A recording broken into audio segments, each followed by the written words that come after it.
안녕하세요. 켈리의 작은 도서관에 오신 것을 환영합니다. 오늘은 이계홍 작가의 서울 노마드를 소개해 드리겠습니다. 정착하지 않고 떠돌아다니는 사람이라는 뜻의 노마드. 원래 유목민 또는 유랑자를 뜻하는 영어 단어인데요. 이 이야기에서는 한 곳에 정착하지 못하고 이 자식 저 자식 집을 전전하는 어머니를 일컫는 듯합니다. 한 부모는 10자식을 거둬도 10자식은 한 부모를 못 거둔다는 말이 생각이 나네요. 이계홍 작가의 서울 노마드 낭독 시작하겠습니다.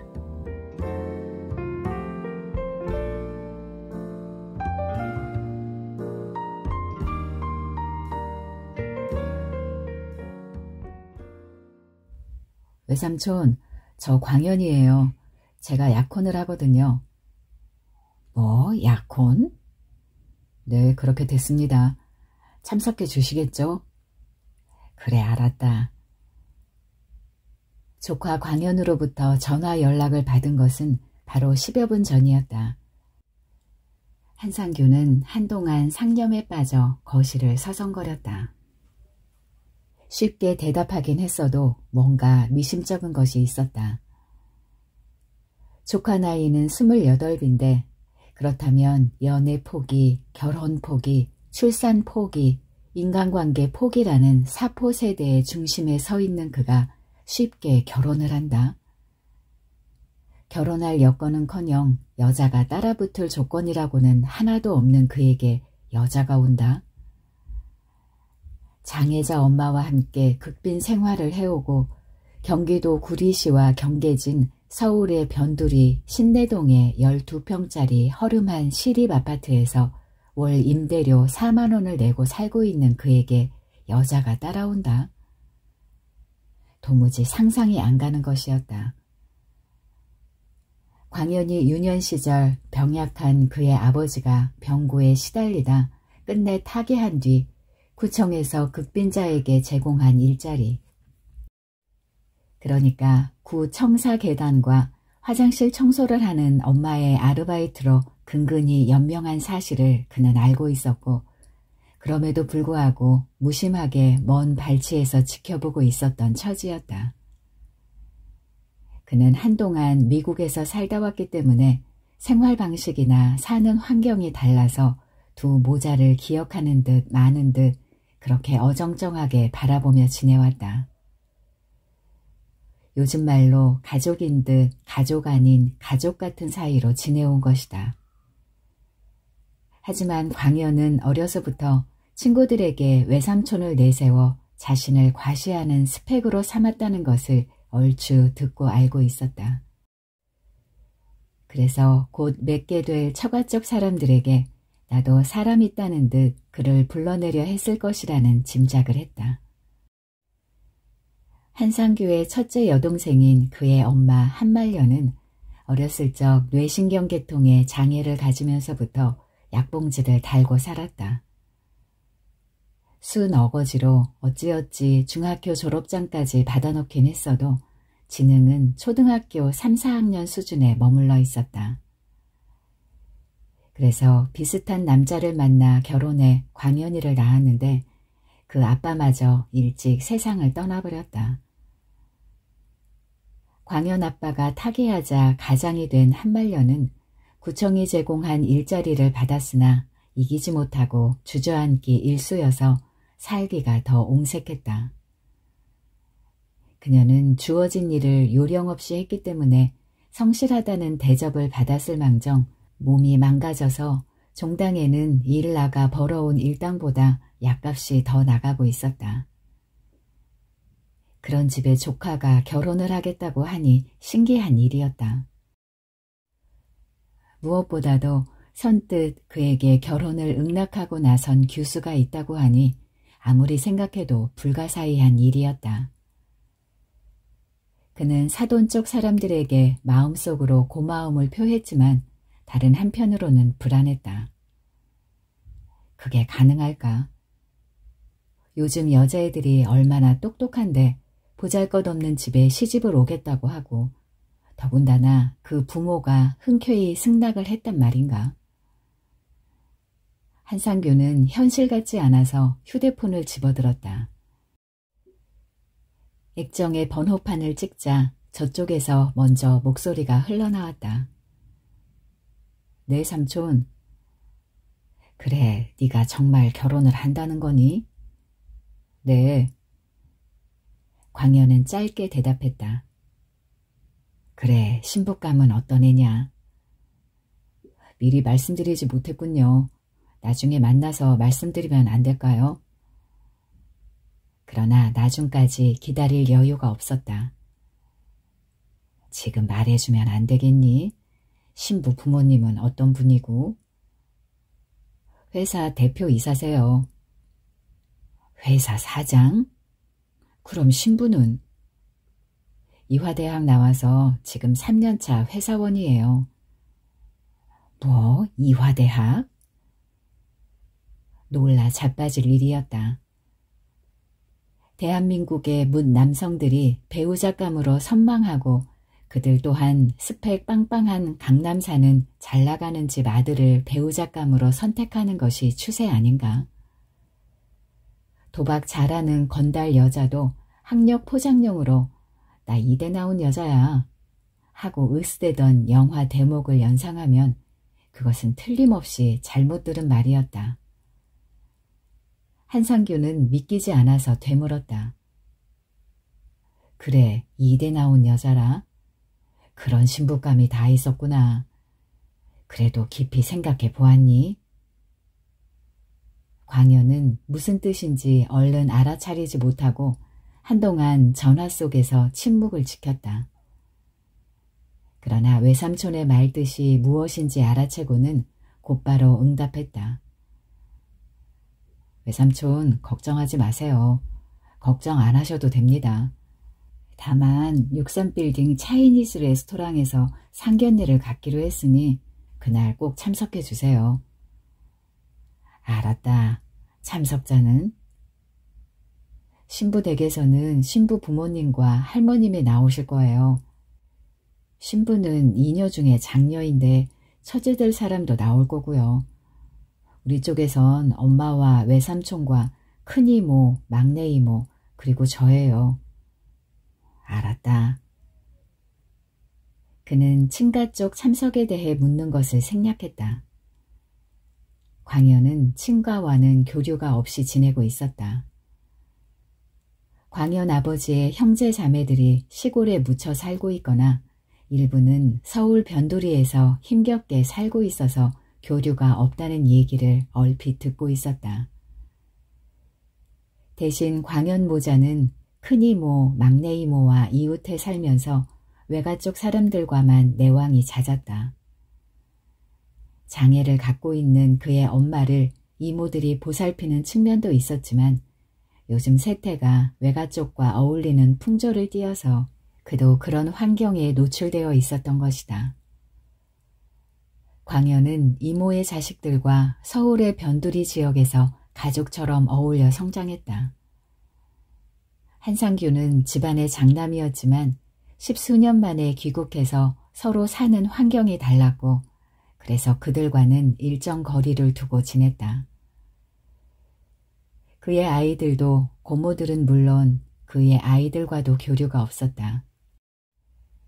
거기엔 그의 아내와 시누이 간의 찜찜한 관계도 적지 않은 영향을 주었다.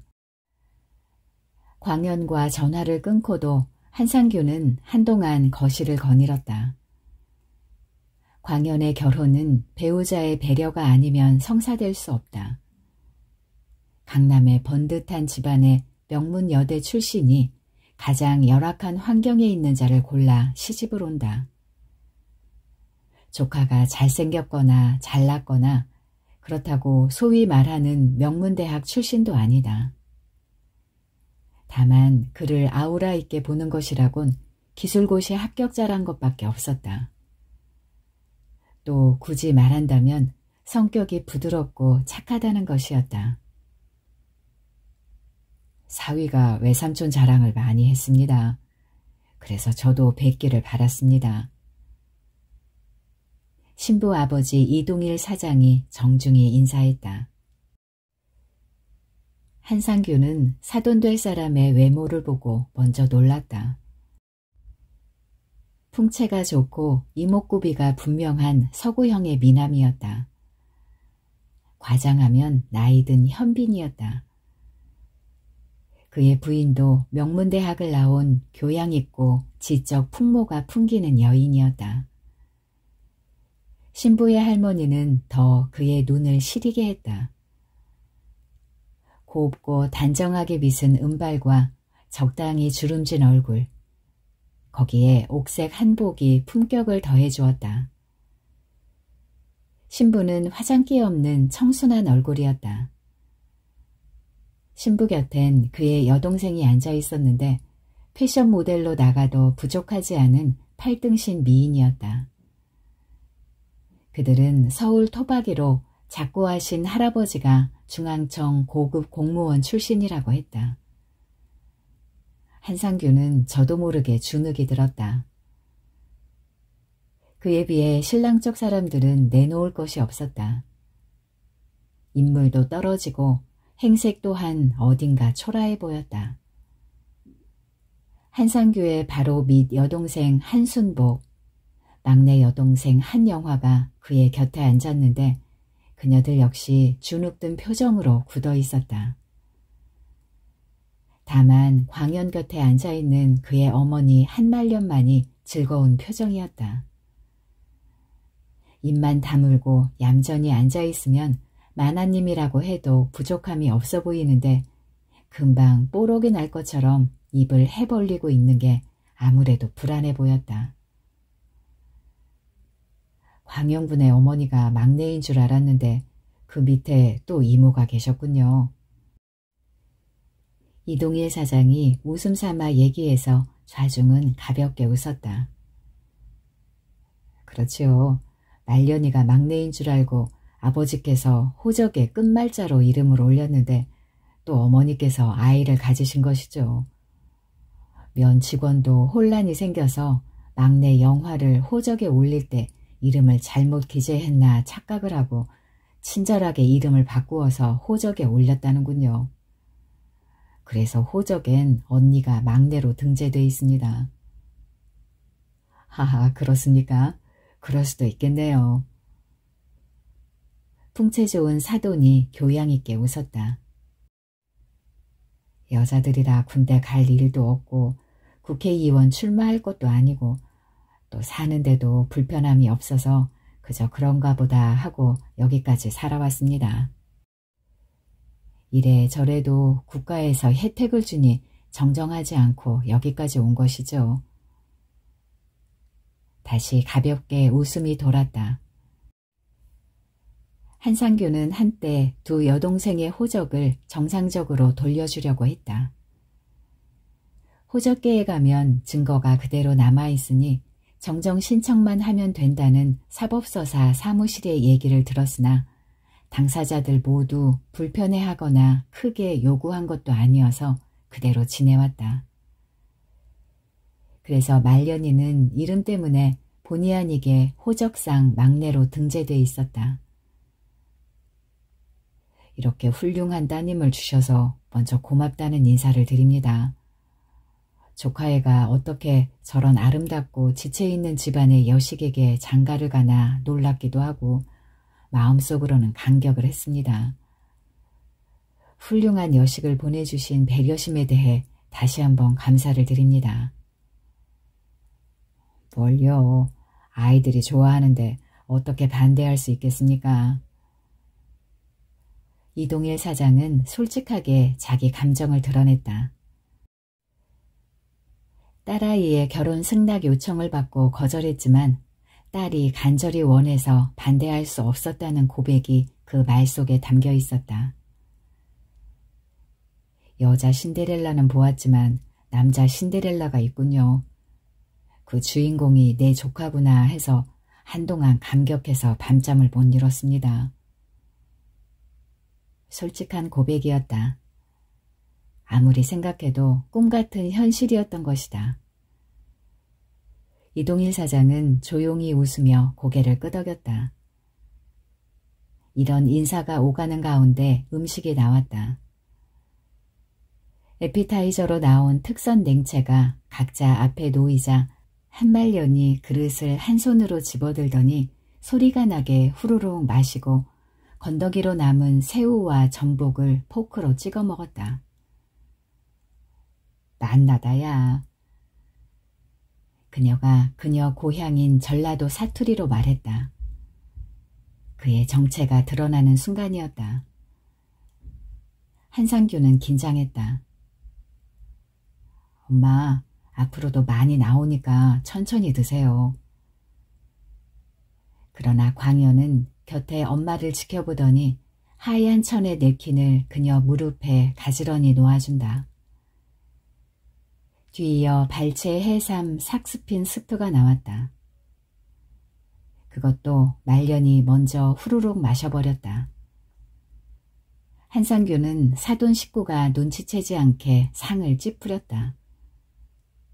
조심해, 교양 없이.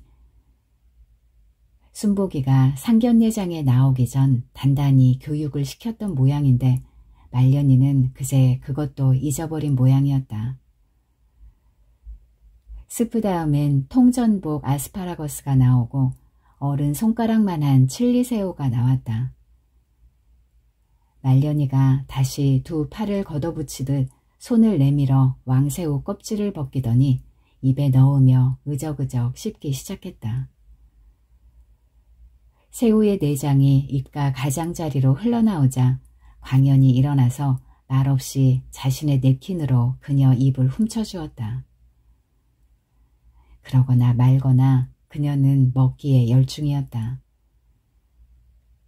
뒤이어 해삼 안에 쇠고기와 새우를 다져 넣은 요리가 나왔다. 순대 같기도 하고 산적 같기도 한디 이것이 더 맛나다야. 광현이 먹기 좋고 보기 좋게 접시에 놓인 엄마의 요리를 포크와 나이프로 예쁘게 잘랐다. 한상규 역시 먹어보니 쫄깃한 해삼이 씹히는 맛과 소고기와 새우가 입안 가득 퍼져들어 모처럼 입이 호사를 누리는 것 같았다. 해삼과 소고기와 새우의 조합이 명품 요리임을 말해주고 있었다. 다음으로 소안심 통후추 볶음이 나오고 식사 주문이 들어왔는데 말년이는 그녀가 알고 있는 중국 요리의 전부인 짜장면을 시켰다. 짜장면이 나오자 한말년은 면발을 능숙하게 짜장 국물에 뒤섞는가 했는데 어느새 면발을 한 입 물고 쭉쭉 빨기 시작했다. 무슨 흡입기처럼 면발이 입안 가득 들어가는데 그녀는 씹는 것도 있고 아예 삼키는 것이었다. 한상규는 그녀를 지켜보느라 코스 요리를 다 처리하지 못했다. 그러다 재채기라도 하면, 그래서 시꺼먼 짜장 면발을 왈칵 쏟아내면 조마조마해서 견딜 수가 없었다. 저럴 줄 알았으면 데리고 나오지 말았어야 하는데. 그런데 광현이는 키친타올을 생수에 적셔 그의 어머니 입 가장자리에 묻어있는 검은 짜장 국물을 닦아주고 있었다. 그녀는 당연히 그러는 것처럼 아들이 하는 대로 입을 맡기고 입은 여전히 오물거렸다. 그 사이 후식이 나왔다. 중국 남부의 리츠라는 과일 열매였다. 배부른 게 맛난 줄은 몰랐는디 아까운 게 다 먹어야지. 그의 엄마가 소리나게 게르르 게트림을 한 뒤 열매를 이쑤시개로 찔러서 입에 넣고 오독오독 씹으면서도 이쑤시개로 이를 쑤시고 쩝쩝 입을 다셨다. 이런 광경을 사돈 어른이 지켜보는 듯 마는 듯 하면서 희미하게 웃는데 한상규는 이러다 깨지는 게 아닌가 하고 마음을 졸였다. 상견례가 끝나고 광현이와 그의 엄마가 약혼녀와 함께 먼저 떠나고 한상규는 사돈 어른들과 정중히 인사를 나눈 뒤 헤어졌다. 사돈 어른은 별 말이 없었지만 쓸쓸하게 웃는 모습에서 실망하는 빛이 역력해 보였다. 한상규는 두 여동생을 태우고 귀가하는 승용차 안에서 언짢게 말했다. 말년이는 교육을 시키고 나왔어야지. 왜 안 했겠어요.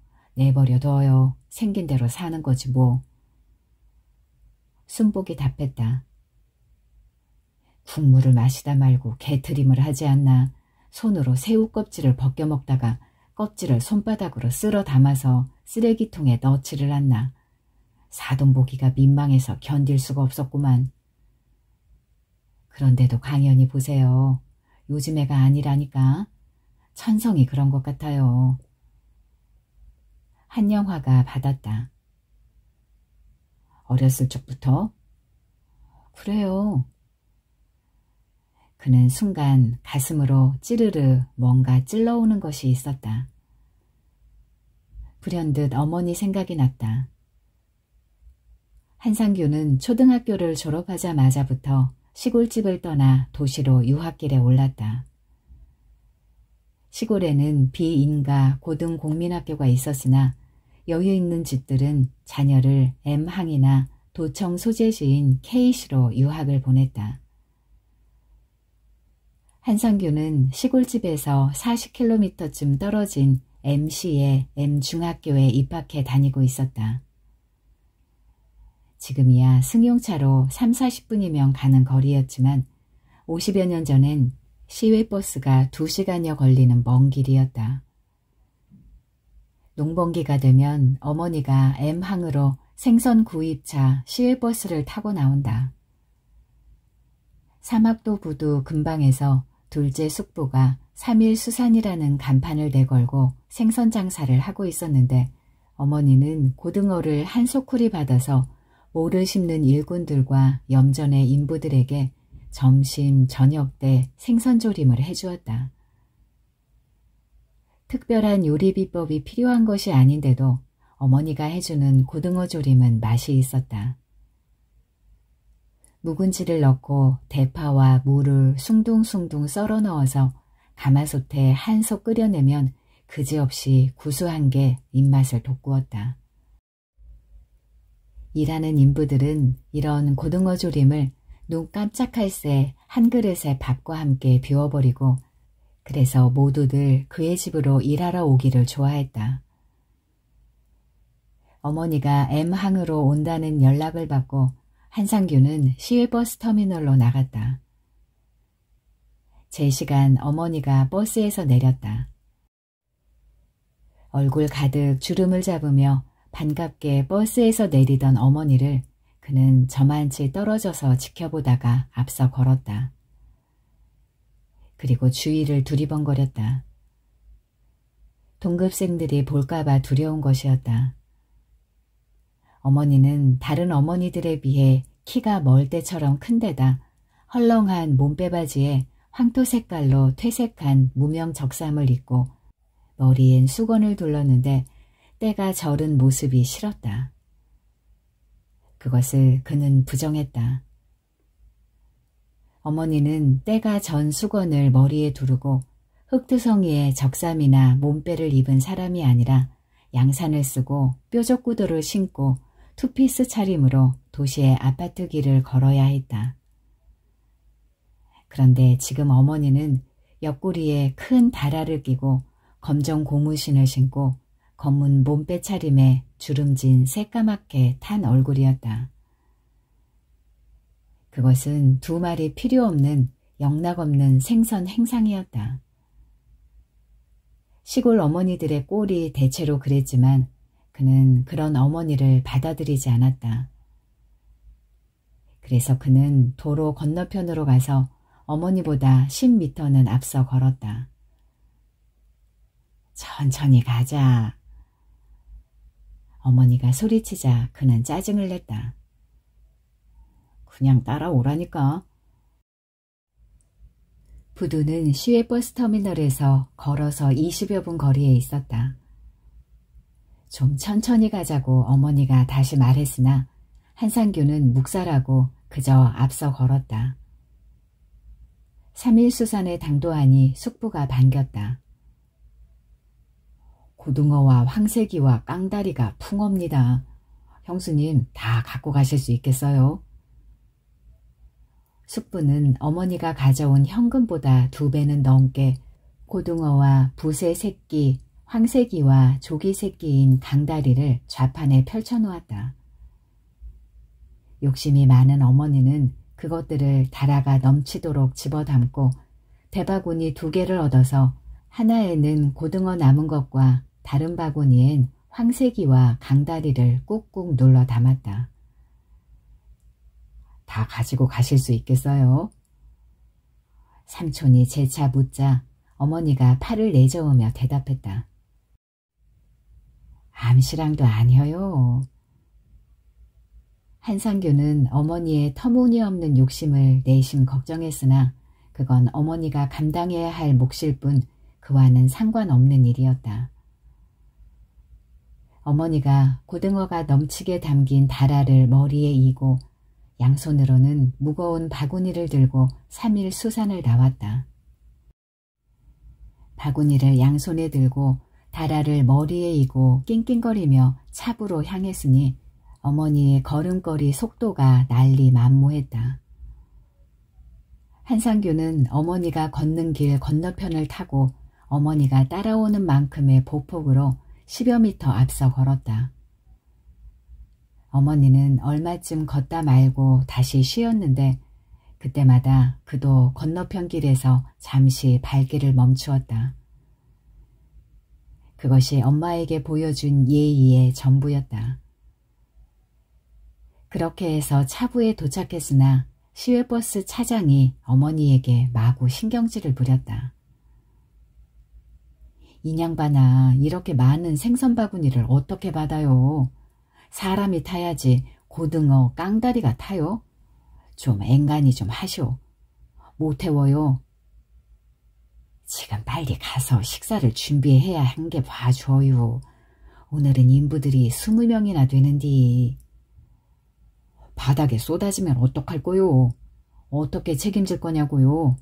안 되는 일은 안 되는 일이지. 그러나 어머니도 지지 않았다.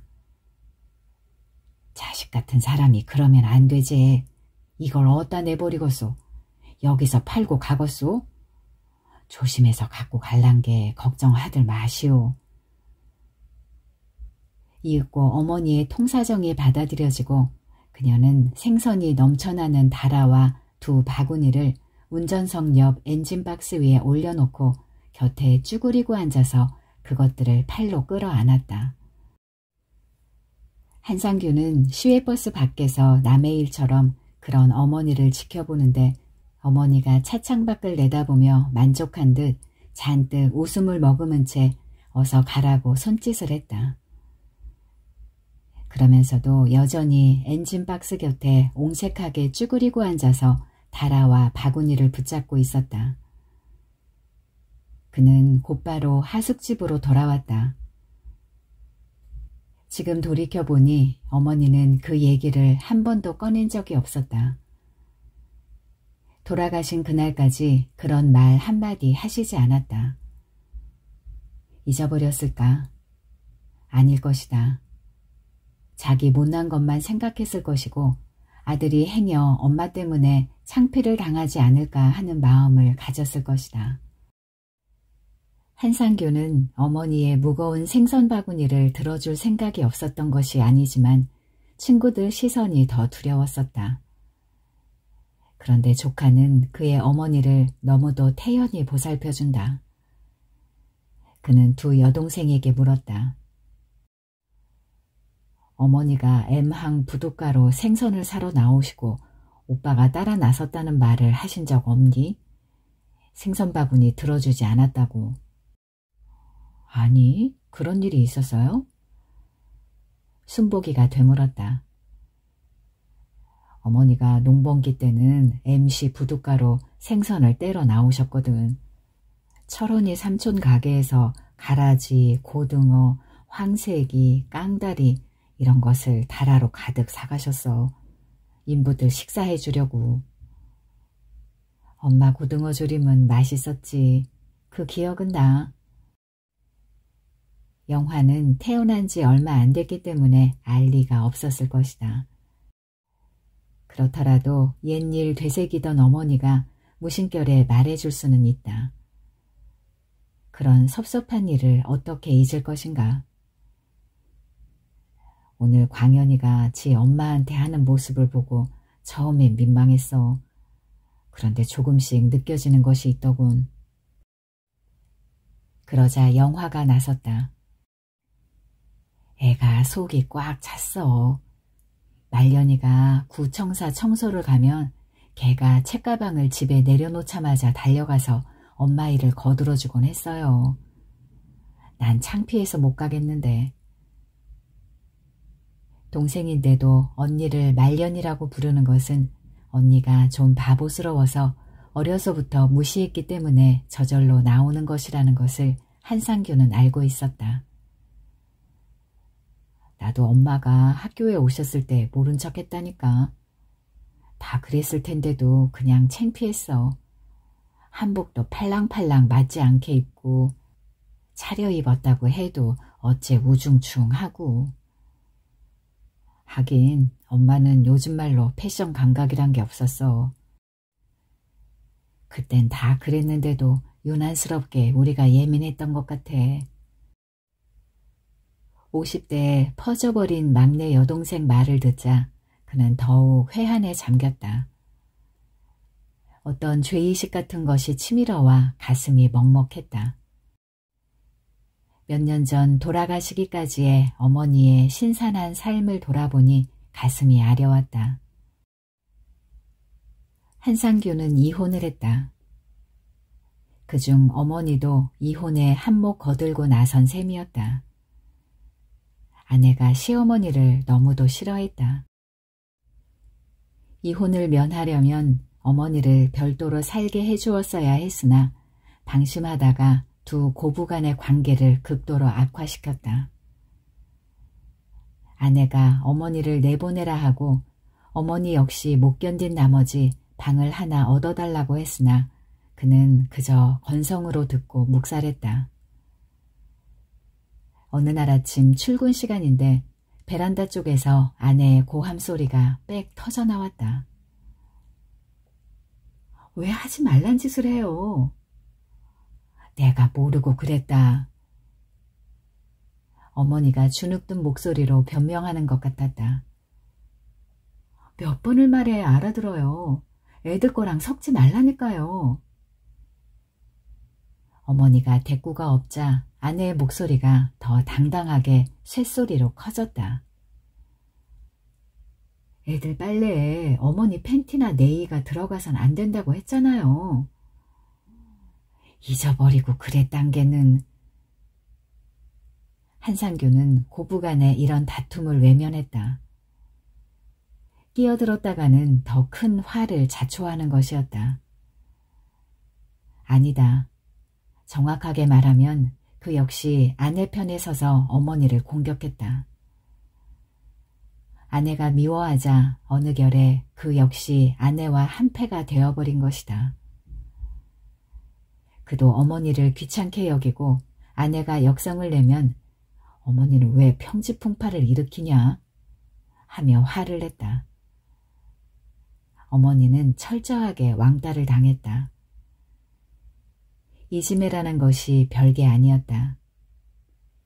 이유 아닌 이유를 들어서 소리 지르고 화를 돋구면 상대방은 마른 땅의 지렁이처럼 몸을 잔뜩 웅크리고 무력해지는 것이다. 이래저래 그녀는 억울함을 옷보퉁이를 싸들고 집을 나가는 것으로 해결했다.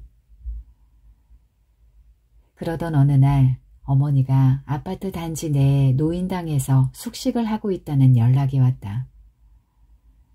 노인당은 원칙적으로 숙식을 하는 곳이 아니었다. 오전 10시에 문을 열고 오후 6시면 문을 닫았다. 그러나 어머니가 당번을 자청해서 열쇠를 물려받아서 오후 6시에 모두 노인당을 나올 때 함께 나왔다가 몰래 들어가 라면으로 저녁을 때우고 불을 끈 채 밤을 보냈다. 어느 날은 같은 또래의 동무들을 끌어들여 함께 그런 식으로 숙식을 하는데 순찰 돌던 경비가 불쑥 들어왔다. 분명 문이 잠기고 불도 꺼져 있는데 무슨 도랑거리는 소리가 나고 가끔씩 창문을 통해 불빛이 어른거렸다. 그는 할머니들이 텔레비전을 켜놓고 나갔나 보다 여기고 비상키로 문을 열고 들어갔는데 두 할머니가 텔레비전 앞에서 두렁거리고 있는 것이다. 주의한다고 했지만 그들도 시간이 지나자 한순간에 잊고 평상시처럼 말하다가 덜미가 잡혀버린 것이다. 그러다 불이라도 내면 어떡하시려고 그러세요? 어서 돌아가요. 큰일 납니다. 경비의 입장에서 볼 때 불을 낼 소지는 충분히 있었다. 어둠 속에서 라면을 끓여 먹는 데다가 어머니의 친구 할머니는 골초였다. 두 사람은 쫓겨나서 어머니는 한상규 집 대신 보퉁이를 들고 딸의 집으로 가고 친구 할머니는 자신의 집으로 돌아갔다. 어머니는 아버지가 자꾸 하자 몇 년 후 한상규 집으로 왔다. 시골에서 옛 집을 지키고 살던 어머니는 어느 날 서울로 오셔서는 눈꼴 사나워서 못 살겠다며 큰아들과 함께 살겠다고 했다. 시골 농사는요? 한상규가 물었다. 인자는 못 지어. 인심이 변했어. 보면 화가 끓어서 못 견뎌야. 그의 부모님은 농토가 꽤 있었다.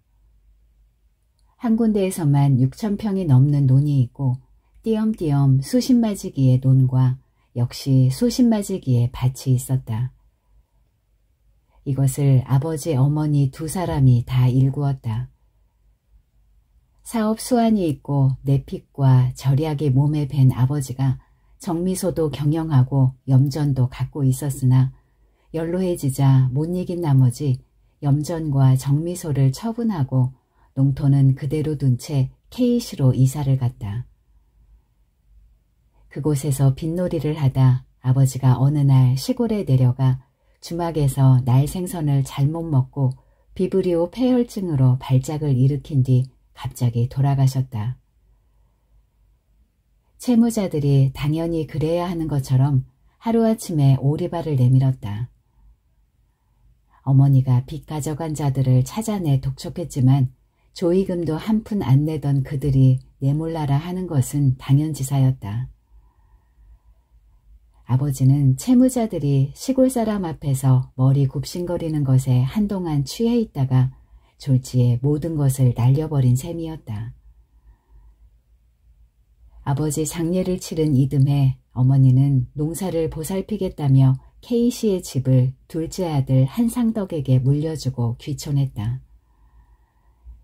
정미소와 염전은 채무자의 뱃속으로 들어간다고 해도 농토는 그대로 남아있어서 어머니가 그것을 지키는 것이었는데 어느 날 상경한 어머니 말은 의외였다.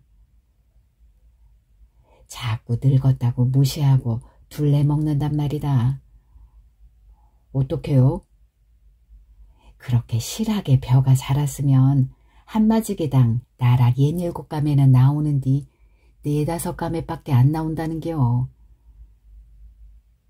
이것을 왕년엔 5대5로 나누었는데 언제부턴가 4대6으로 바뀌더니 3대7, 다시 2대8로 줄었다. 이제는 거저주는 꼴이라고 했다. 농토는 남아돌고 너도 나도 쌀농사를 짓지 않기 때문에 나온 현상이었다. 어머니는 그녀의 시어른이 무능하고 방탕한 생활로 튼실한 가산을 몽땅 날리고 며느리로 들어와 보니 빈집만 물려받았을 뿐 끼니 이을 것조차 없어서 그야말로 허리띠를 졸라매고 살림을 일구었다고 했다. 그 남편과 함께 살림을 모았는데 여유를 가질 때쯤 아버지는 돌아가시고 그녀만 덩그머니 남았다. 비브리오균이라든가 폐혈증이라든가 그것 땜시 아버지가 영영 일어나들 못했어. 한여름 고향에 내려가 균이 득실거리는 생짱둥이를 된장에 찍어 먹고 막걸리 몇 잔 먹은 것이 마지막이요. 그 자리에서 피부에 발진이 생기면서 정신을 잃었는디 대학병원에 도착하기 전에 벌써 숨이 넘어가 버렸다고 하더란게. 그녀가 일으켜 세운 살림인지라 벼 모가지 하나 허술하게 잘려나가는 꼴을 볼 수가 없었다. 어떻게 일으켜 세운 재산인데 벼 한 톨 허투루 허비되는 것을 용납할 것인가. 그런데 논을 버는 사람들의 태도가 이상했다. 계산도 맞지 않지만 논을 버는 사람이 더 큰 소리를 치고 있었다. 이런 꼴을 보고 지내는 것이 어머니로서는 고문을 당한 것만큼이나 고통스러웠다. 어머니가 선언하듯 말했다. 논밭 처분하고 함꾼에 살아야겠다. 네가 알아서 처분해라. 그래서 그는 대번에 시골 농토를 팔아치웠다. 6,000평의 논이 한 군데에 있으니 누구나 욕심을 내서 논은 금방 팔렸다. 이것으로 어머니가 살만한 빌라나 한 채 사들였으면 되련만 한 10년 지나고 나니 흔적조차 없이 사라져버렸다. 어머니는 고집이 있는 편이었고 살림을 일구었다는 자부심도 있었다. 그래서 시골에선 일정 부분 카리스마도 지니고 있었다. 그런데 근래엔 시골 사람들에게 무참히 당하고 있는 것이었다. 그리고 큰아들 집에 와서도 며느리에게 밟혔다. 때로 며느리가 부당하다고 느낄 때 그런 자부심으로 한 소리 하는데 결국 깨지는 것은 어머니였다. 가치관이 다르고 인생관이 다르고 사물을 보는 관점이 같을 수 없었다. 하지만 문명의 기기들을 다루는 데 있어선 약점이 많아서 대책 없이 당하게 된다. 전기밥솥 코드를 잘못 눌러서 끝까지 밥을 안 친 그대로여서 학교 가는 아이들과 남편에게 밥을 못 먹여 보낸 분풀이를 며느리는 벼르고 있었다는 듯이 쏟아낸다. 모르면 손대지 말라니까요. 왜 아는 척을 해요? 김이 안 나오는 것 같아서 옆구리를 눌러봤다. 결국 어머니는 며느리에게 무차별적으로 당한 속상한 것을 아파트 입구 길 옆에 쪼그리고 앉아서 풀잎을 뜯으며 분을 삭히다가 이딸 저딸 집으로 전전하는 것이 순서처럼 되었다. 한순복, 한말년, 한영화 집으로 유랑민처럼 흘러가 사는데 쫓기다시피 간 것인 만큼 그 표정이 좋을 리 없었다. 며느리에게 당하고 온 것을 숨긴다고 해도 표정만은 감출 수 없어서 그 딸들 역시 금방 알아차리고 몸을 부르르 떨었다.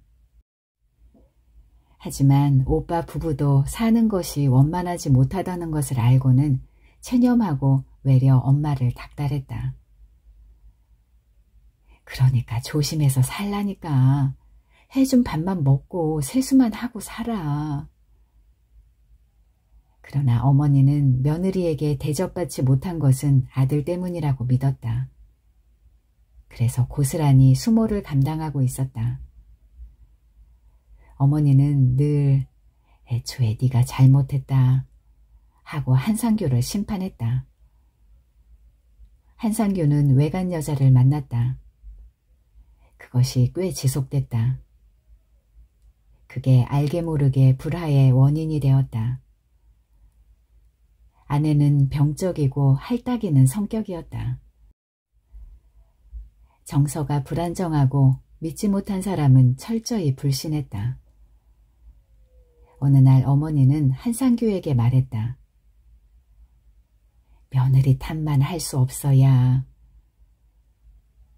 어머니는 며느리가 새벽까지 잠 못 이루며 거실을 서성거리는 것을 보았다. 그가 밤새 돌아오지 않으면 며느리 역시 잠 한숨 붙이지 못하고 탁자에 머리를 박고 숨을 꺽꺽 내쉰다는 것이었다. 저물게 무슨 일이 있었디야? 하지만 그는 대꾸할 말이 없어서 묵살하고 마는데 어머니는 그때마다 한숨을 쉬었다. 그 한숨 속엔 자신의 불행도 녹아 있었을 것이다.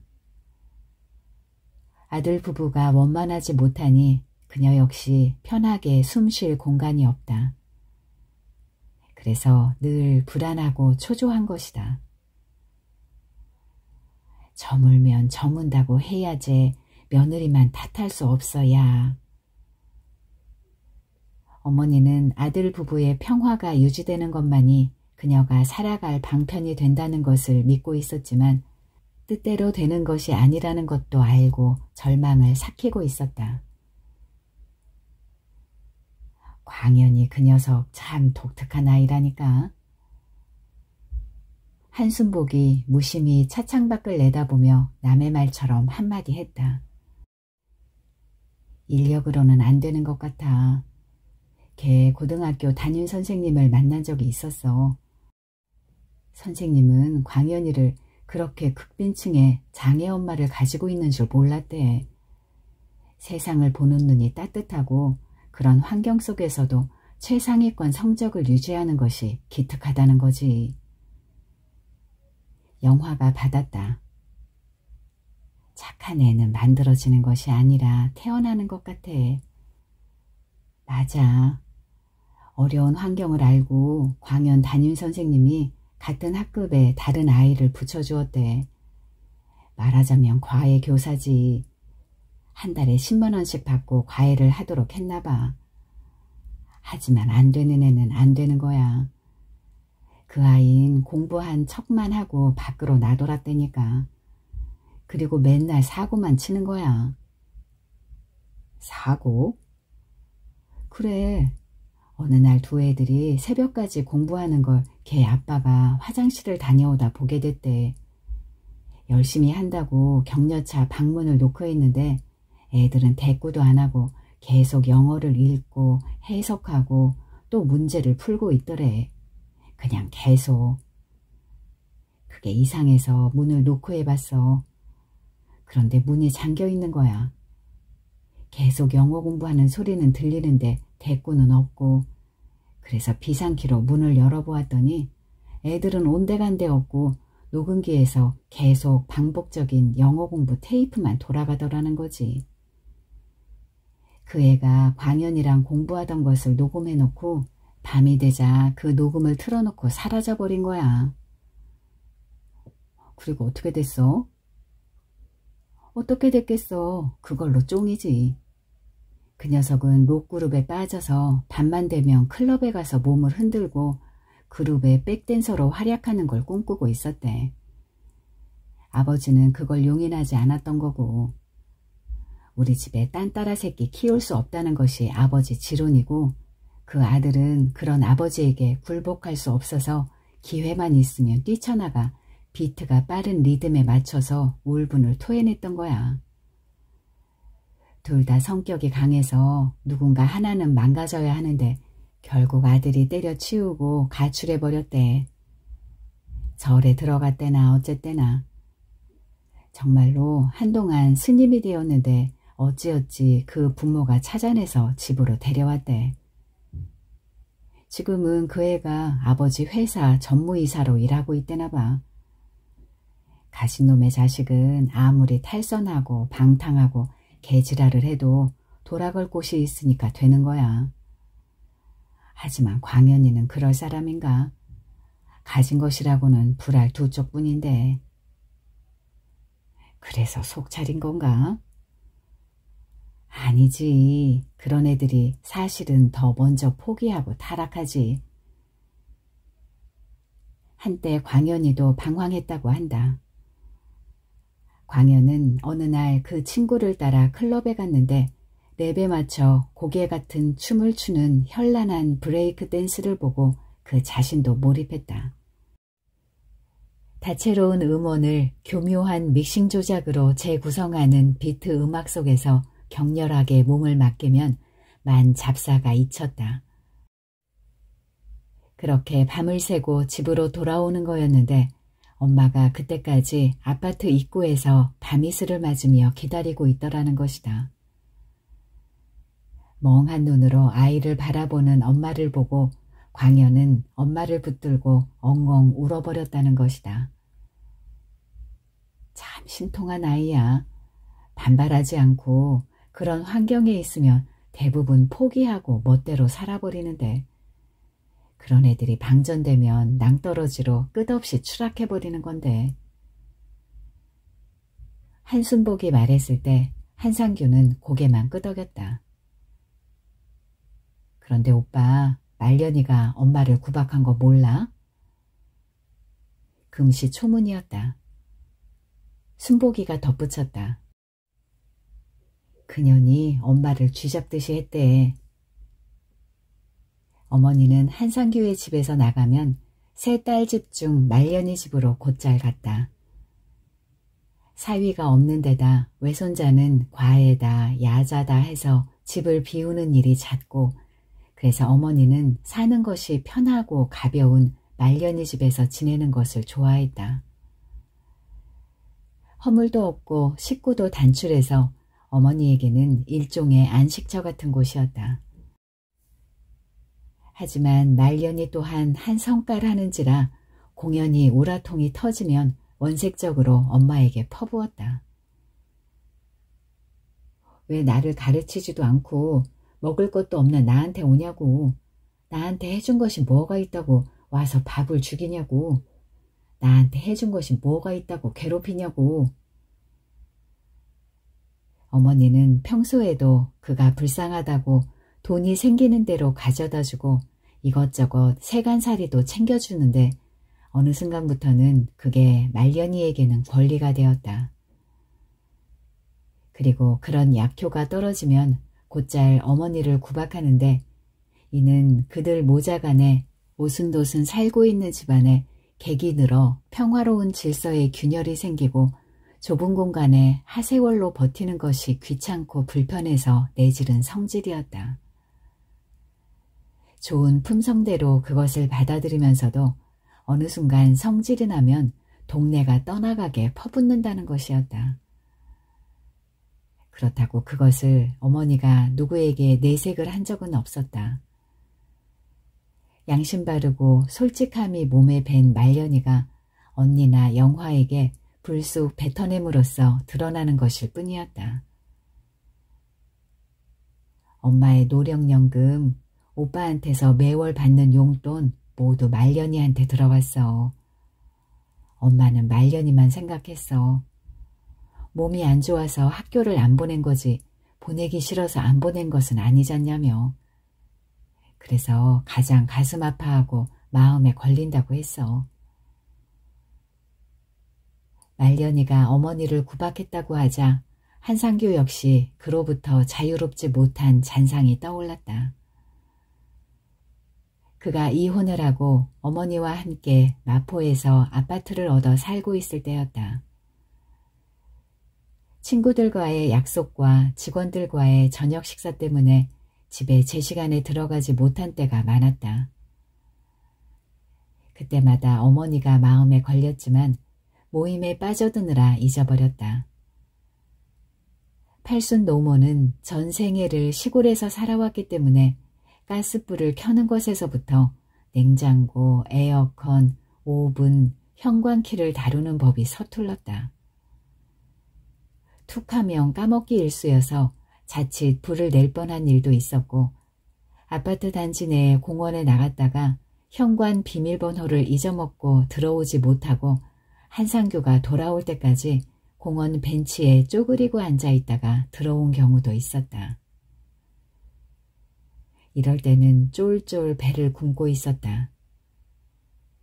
그럴 때마다 안쓰럽지만 어느 순간부터는 울화가 치밀었다.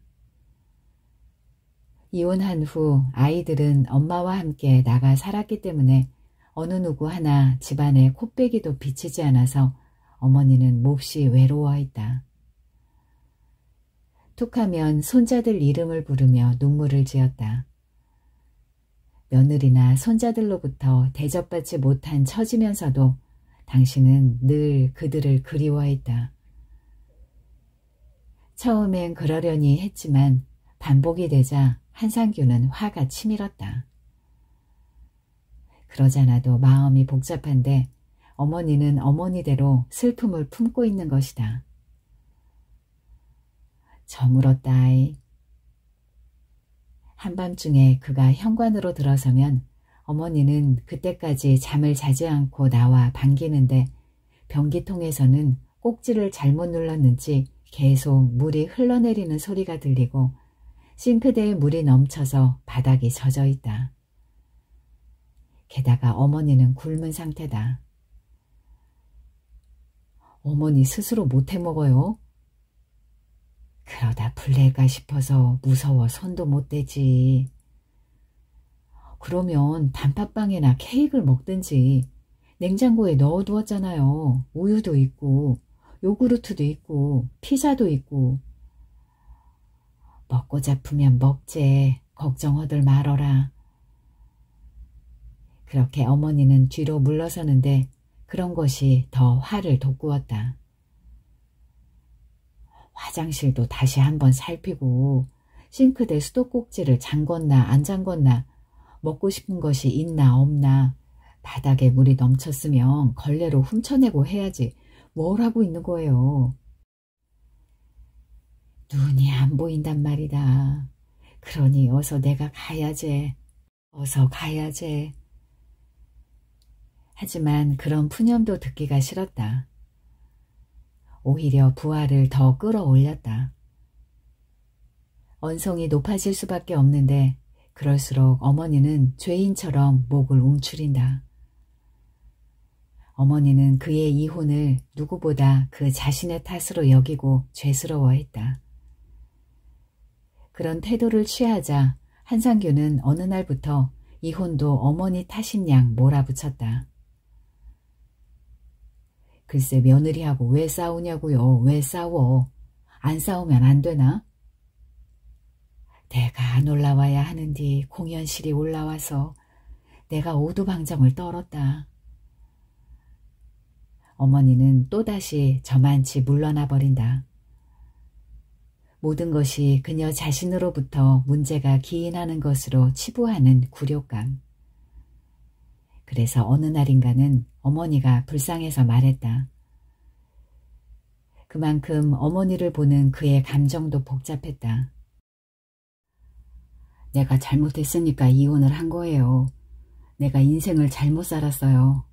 어머니 잘못이 아니니 어머니 자신을 나무라지 마세요. 내가 나쁘니까 며느리가 시어머니를 미워했던 거예요. 내가 좋았으면 시어머니를 미워했겠어요? 그러나 어머니는 자학이 체화되어 있었다. 모든 것이 자기 탓이었다. 당신이 아들 집에 들어오지 않았으면 그런 분란이 일어나지 않았을 것이고 시골집을 버리고 왔으니 시끄러워졌으며 그래서 시골을 지키고 살았어야 하는데 와서 험한 꼴을 보이고 있다고 자탄했다. 하지만 며느리가 구박을 하면 어머니도 끝내는 숨겨두었던 발톱을 드러낸 적도 있었다. 내가 번 재산 모두 너거들 입성에 넣어주었으면 받아들여야지. 고맙단 말은커녕 혼만 내냐? 교양 있는 집안 자식이 아니구먼. 그러면 며느리가 그 말 잘했다는 듯 머리를 세우고 대든다. 어머니, 그게 돈이에요? 시골 논밭 팔아봐야 강남 땅 몇 평이나 사요. 그리고 그 돈 애비가 여자 만나느라 모두 탕진한 거 몰라요? 지 할애비가 이 여자 저 여자 만나서 자식들을 5남 10년나 둔 것으로 지인작의 싹수를 알아봤어야 하는데 DNA가 추잡스러운 것도 모르고 와보니 완전 똥밭이야. 어머니는 본전도 못 찾고 마는데 며느리는 기왕 나온 김에 할 말을 마저 한다. 아들이란 사람 미국 갔다 오면서 어쩐 줄 아세요? 금방 입국했다고 하는데 하루 전날 들어왔더라고요. 내가 그렇게 멍청한 줄 아세요?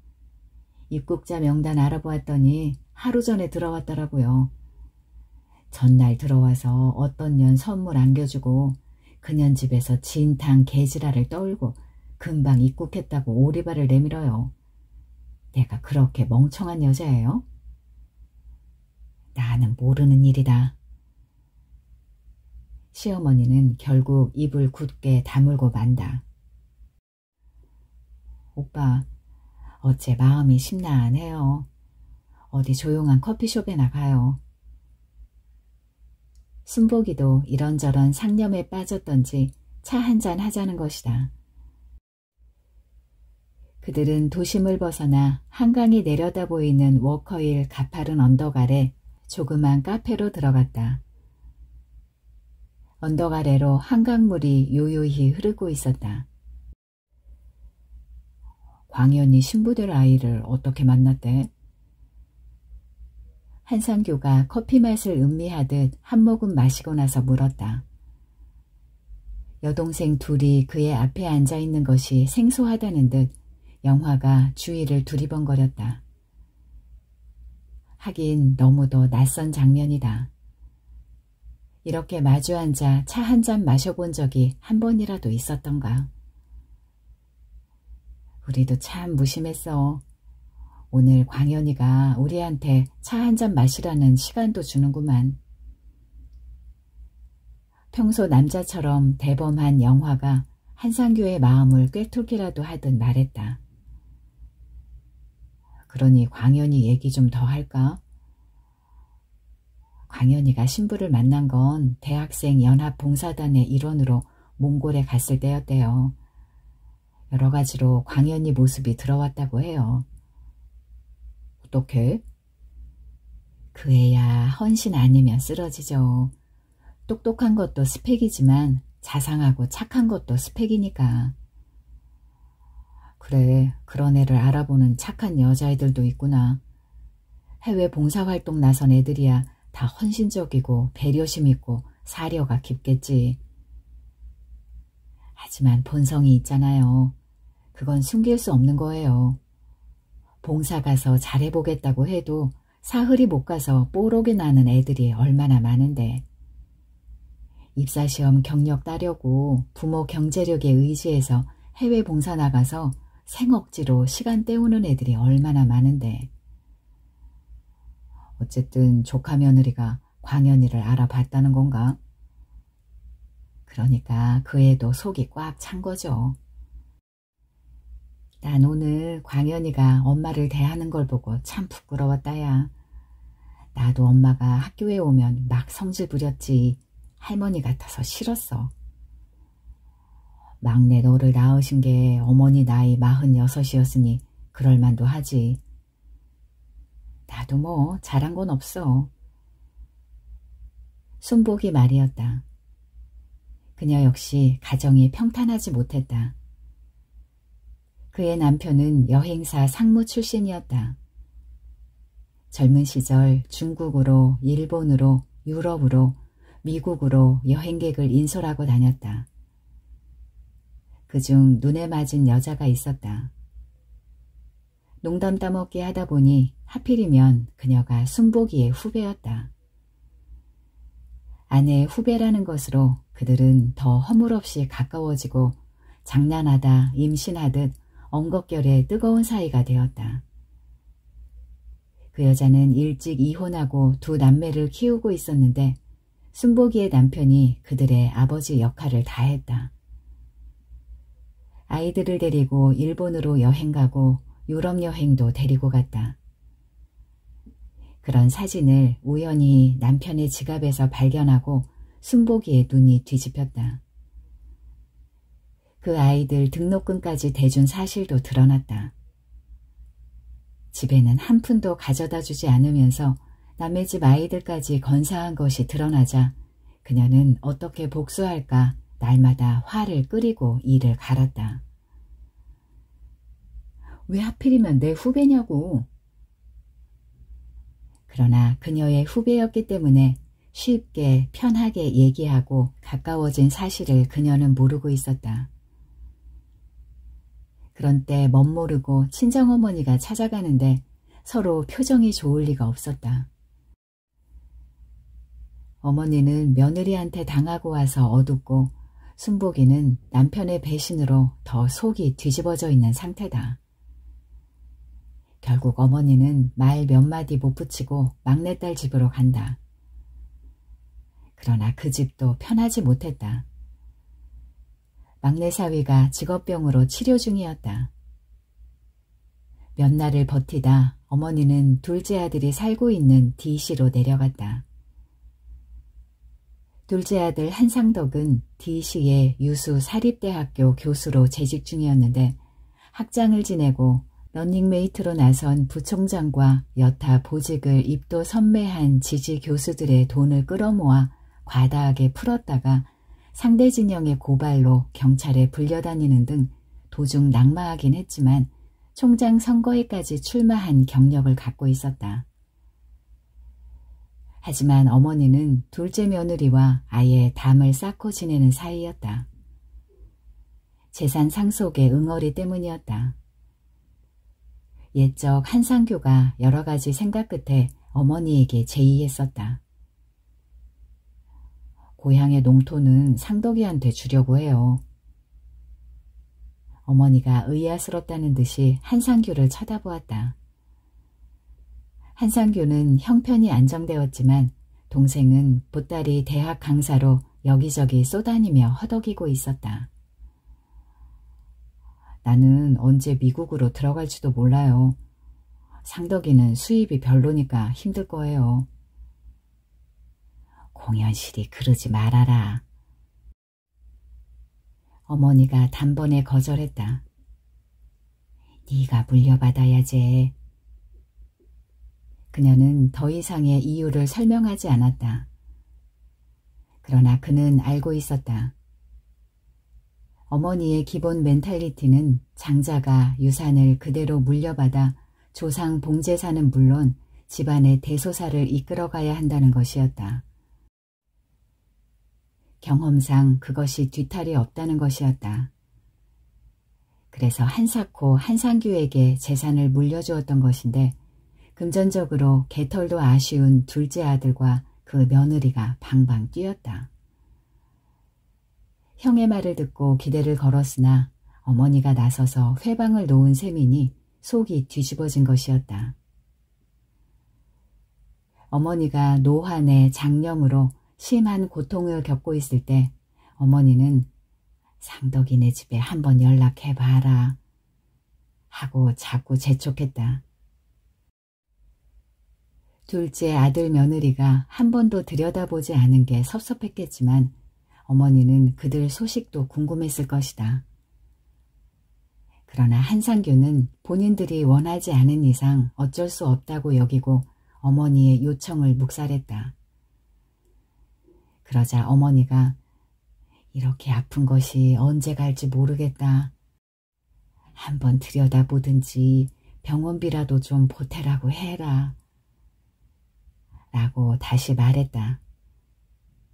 더 이상 거절할 수가 없어서 그가 한상덕의 집으로 전화를 걸었다. 재수씨가 전화를 받는데 힘없는 목소리였다. 제가 몸이 안 좋아서요. 보름이나 고생을 하네요. 어디 아프세요? 속병이죠 뭐. 그녀는 확실한 병명을 말하지 않고 꺼져가는 목소리로 응답했다. 한상규는 어머니의 말씀을 전달하는 대신 치료 잘하라고 치료비조로 얼마 돈을 내려보냈다. 그렇다고 잘 받았다는 피드백은 없었다. 잘 받았는지의 여부를 확인할 수도 없었다. 치료비를 보내놓고 확인한다는 것은 생색내는 것처럼 비춰졌기 때문에 그런가 보다 하고 지내왔다. 그런 어느 날 재수씨로부터 다급하게 전화가 걸려왔다. 어머니가 제 집에 와 계시는데요. 시아주버니를 찾으세요. 어머니가 동생 집에 가 계시다고요? 그는 어머니가 여동생 집에 가 있는 줄로 알았다. 어머니와 그들과의 관계를 아는 이상 그녀가 D시까지 내려갔을 것이라고는 상상하지도 못했다. 어머니가 열흘 전에 저희 집에 오셨는데요. 빨리 큰아들 부르라고 하셨어요. 뚜렷한 설명도 없이 다짜고짜 계속 그렇게 말하는 것이 좀 이상했다. 세미나 발표도 있고 다른 약속도 있어서 당장 내려갈 수는 없어요. 어머니더러 올라오시라고 하면 안 됩니까? 그게 아니면 수고스럽지만 재수씨가 모시고 서울 오시면 더 좋고요. 어머님이 찾으신다니까요. 그럼 직장 가서 상황을 보고 다시 연락하겠습니다. 조금은 의아스럽고 불쾌했지만 그렇게 얘기해놓고 그는 직장으로 갔다. 그런데 오후 순복이한테서 전화가 왔다. 어머니가 우리 집에 와 계셔요. 아니, 상덕이 집에 가 계시다고 했는데. 내가 영화랑 같이 내려가서 급하게 모시고 올라왔어요. 빨리 와 봐요. 재수씨는 한상교가 확실한 대답이 없자 한순복에게도 전화를 했던 모양이다. 그녀는 전화를 받자마자 한영화를 데리고 부랴부랴 D시로 내려갔고 뒤이어 그녀 집으로 모셔온 것이었다. 한상규는 한순복의 집으로 향했다. 어머니는 홀쭉한 몸으로 넋을 잃은 듯이 거실벽에 상반신을 기대고 앉아 허공을 바라보고 있었다. 무슨 일이야? 모르겠어. 말을 하지 않으시니까. 사고가 난 거야? 아무 말도 안 하신다니까.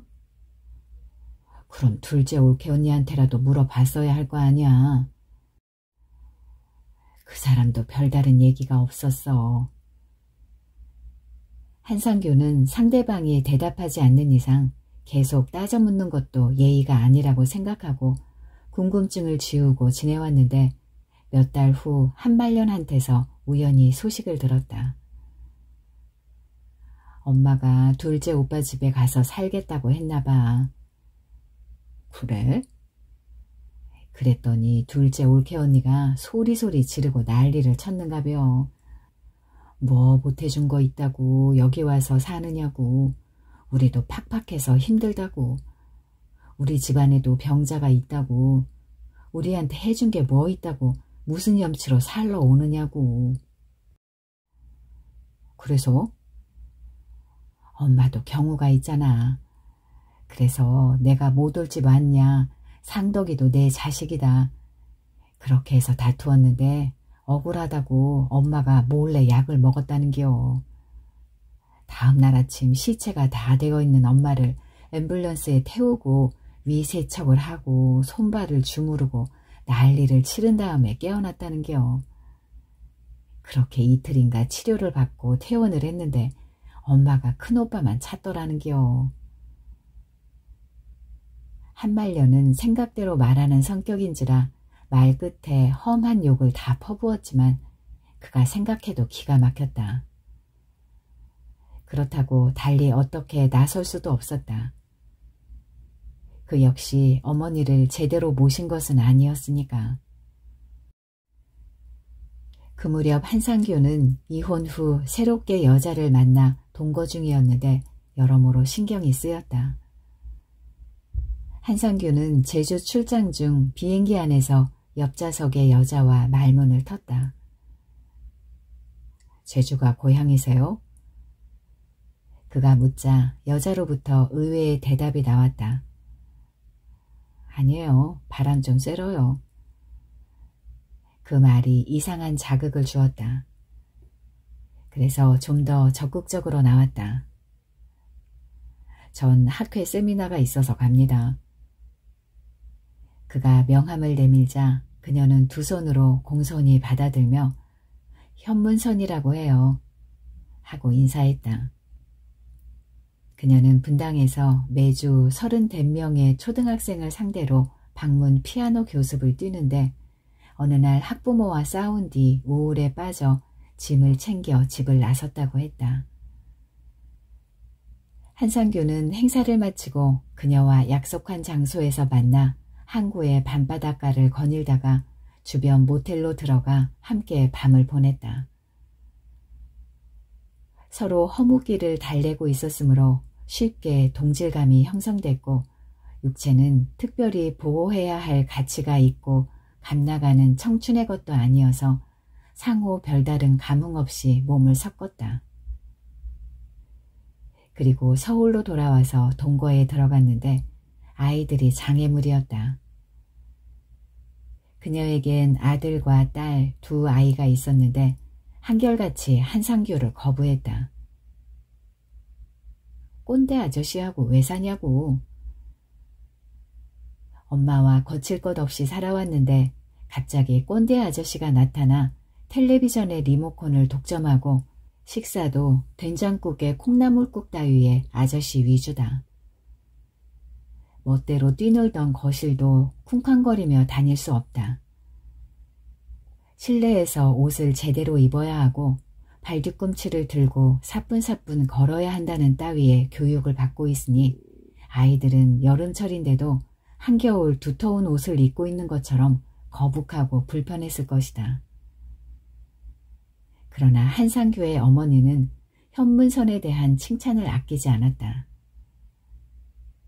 얘야, 어머니 나 목욕을 시켜주었다. 현문선이 욕조에 물을 가득 담아 어머니 몸에 때를 불린 다음 1시간여 동안 떼수건으로 빈틈없이 밀어 때를 벗겨주었다는 것이다. 한상규는 어머니의 주름진 얼굴과 손등을 보면 저도 모르게 비위가 돌았는데 현문선은 아무렇지 않게 씻겨주었다는 것이다. 내가 참 호강을 했다.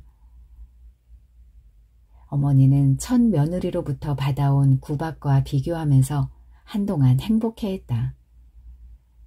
나중 들어온 새 며느리가 이렇게 고우니 재혼도 나쁘지 않다고 집안 사람 누구에게든지 찾아오면 유세했다. 참 고마운 며느리여. 그런 얼마 후 어머니가 쓰러졌다. 배를 쥐어짜고 떼굴떼굴 뒹굴며 고통을 호소했다. 그녀 스스로 이번에는 아무래도 틀린 것 같다고 했다. 여러 차례 이런 통증을 견뎌왔으나 이번만은 그 강도가 예사롭지 않았던 모양이다. 한상규는 초주검이 된 어머니를 등에 업고 병원으로 뛰었다.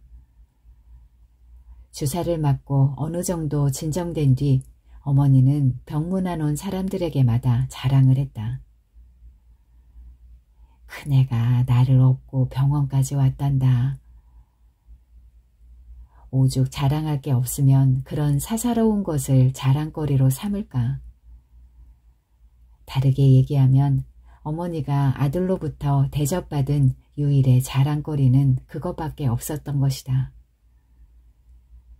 어머니는 병원에 들어오신 뒤 모처럼 얼굴에 화색이 돌았다.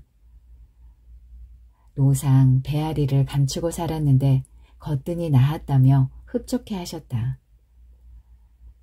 그동안 차갑고 건조한 손도 온기가 있었다. 어머니는 한상규의 손도 잡아주었는데 그런 게 좀 민망해서 슬그머니 손을 빼버렸다. 그런데 사흘 만에 거짓말같이 어머니가 숨을 거두었다. 병원에서 아편이 든 진통제를 놓아주니 화색이 돌았다는 것을 나중에야 알았다.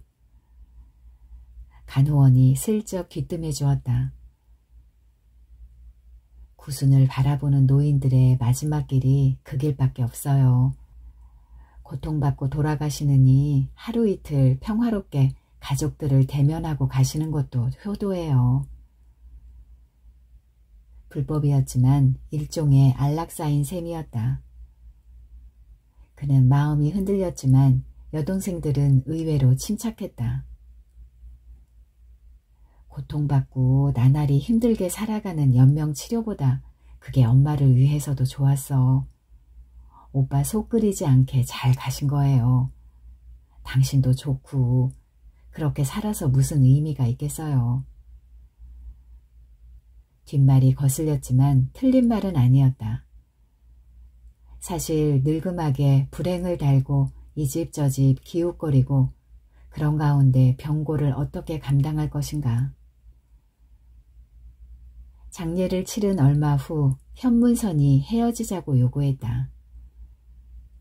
가출해버린 아들을 어찌어찌 찾아온 뒤 한 말이었다. 자기 행복을 찾자고 아이들을 방치할 수 없다는 것이었다. 그렇구나. 싫으면 어떤 논리도 합리도 효용성이 없구나. 이성적으로는 맞지만 감정이 따르지 않으면 방법이 없다. 아이들 때문에 여자는 굴복했고 한상규는 그들을 위해 놓아주기로 했다. 그의 첫 아내가 시어머니를 그토록 싫어하고 귀찮아하는 것을 그는 어렴풋이나마 이해했다. 그것은 논리가 필요 없는 것이다. 싫으면 싫은 것이다. 현문선의 자식들이 그랬듯이 근본적으로 싫으면 싫은 것이다. 긴장하고 사는 것보다 서로 원하는 것을 따라주는 것도 방법이라고 그는 뒤늦게 깨달았다. 어머니가 돌아가시자 형제간에 얽히고 설킨 문제들도 더 이상 거론되지 않았다. 굳이 말한다면 남처럼 무심하게 지내며 살아가고 있었다. 결혼한 광연이 몇 달 전 딸아이를 보았다는 소식도 무심히 흘려보내고 있었다. 그런 어느 날 광연이 전화를 걸어왔다. 외삼촌, 아이 데리고 외삼촌 댁에 가려고 하는데 괜찮으세요? 광연은 한상규의 집을 친가로 여기고 있었다. 그렇게 살갑게 다가오는 것이 그는 그지없이 고마웠다. 자식들과도 교류가 끊긴 지 오랜데 조카 녀석이 친자식처럼 돌이 된 딸아이를 데리고 인사오겠다는 것이다. 그러나 한상규는 주저되었다. 그 사이 한상규는 다른 여자와 살고 있었다. 그런 것을 조카 며느리에게 보여주고 싶지 않았다. 1년 만에 다른 숙모를 만나게 한다는 것은 아무리 상황이 그렇다 해도 남새스러웠다.